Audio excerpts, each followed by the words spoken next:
રાજકીય અગ્રણી જયંતિભાઈ ભાનુશાલીના ખૂન કેસની તપાસ ચાલી રહી છે ત્યારે જુદી જુદી બાબતો બહાર આવી રહી છે અને અટકળોનું બજાર પણ તેજ થયું છે।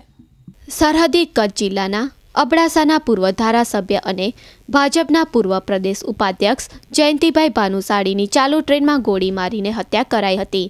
હત્યા પછી કેબિનમાં તેમના એકમાત્ર સહપ્રવાસી પવન મોરેએ પોલીસ તપાસમાં પહેલાં તો એમ જણાવ્યું હતું કે તેઓ ગાંધીધામથી ટ્રેનમાં બેઠા તે પછી સૂઈ ગયા હતા અને 1:30 વાગે બાથરૂમમાં જવા ઉઠ્યા ત્યારે તેમને હત્યાની જાણ થઈ હતી।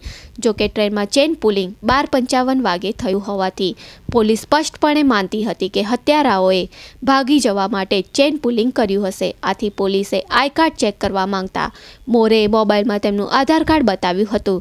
આ ઉપરાંત જયંતિ ભાનુશાળીનો મોબાઈલ ચેક કરતા તેઓ પણ લગભગ આ સમય સુધી ઓનલાઈન હોવાનું સૂત્રોમાંથી જાણવા મળેલ છે।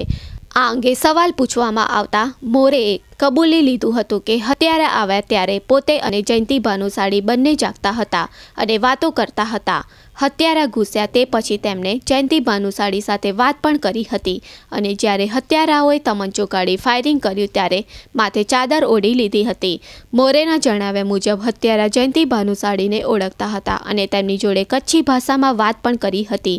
જોકે તપાસ જેમના વડપણ હેઠળ ચાલી રહી છે તે રેલવે પોલીસ અને CID ક્રાઇમના વડા આશિષ ભાટિયા હજુ આ હકીકતને સમર્થન આપતા નથી। જયંતિ ભાનુશાળીની હત્યા સહપ્રવાસીની નજર સામે થઈ છે અને ફાયરિંગ કરતા પહેલા હત્યારાઓએ જયંતિ ભાનુશાળી સાથે વાતચીત કરી હોવાની વાત પવન મોરે પહેલા જે ગોળ નિવેદનો આપ્યા તેનો આધાર લઈએ તો સાચી વાત સાબિત થાય છે।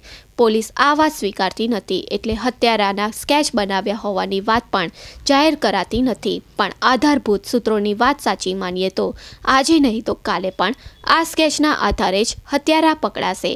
હત્યારાઓએ જયંતિ ભાનુશાળી સાથે કચ્છી ભાષામાં વાત કરી હોવાથી કોઈ સ્થાનિક ગેંગની સંડોવણી હોવાનું પોલીસ માની રહી છે। જોકે બીજી તરફ ફાયરિંગમાં વાપરવામાં આવેલ ગોળી 7.65 mmની હોવાથી આવી ગોળી ઉત્તર પ્રદેશ તથા મધ્ય પ્રદેશની ગેંગ જ વાપરતી હોવાથી એક યા બીજા પ્રકારે આ હત્યામાં UP-MPની ગેંગની પણ સંડોવણી હોવાનું પોલીસ પણ માની રહી છે। જેમના વડપણ હેઠળ ચાલી રહી છે તે CID ક્રાઇમના વડા આશિષ ભાટિયાએ જણાવ્યું હતું કે આ પ્રકારની ગોળીથી ગુજરાતમાં ક્યાં ક્યાં હત્યા થઈ છે તે અંગે પણ તપાસ કરવામાં આવી છે। તારીખ 9 જાન્યુઆરી બુધવારના રોજ જયંતિભાઈ ભાનુશાળીની અંતિમ વિધિમાં તેમની દીકરી અને ભત્રીજાએ અગ્નિદાહ આપતા આઘાત સહન ન કરતા બેભાન થઈ ગઈ હતી। સમગ્ર કચ્છ, ગુજરાત અને જ્યાં પણ કચ્છીઓ વસે છે ત્યાં આ ઘટનાએ ચકચાર મચાવી દીધી છે। તપાસ અંગેની મહત્વની વાતો। પવન મોરે જે જયંતિભાઈ સાથેના પ્રવાસી હતા તેમના નિવેદનમાં વિરોધાભાસની વાત બહાર આવી। TT તથા એટેન્ડન્ટે જણાવ્યું કે અમે કાચ તૂટવાના અવાજની ધારણા કરી હતી, તે ખરેખર ગોળીબારનો અવાજ હતો।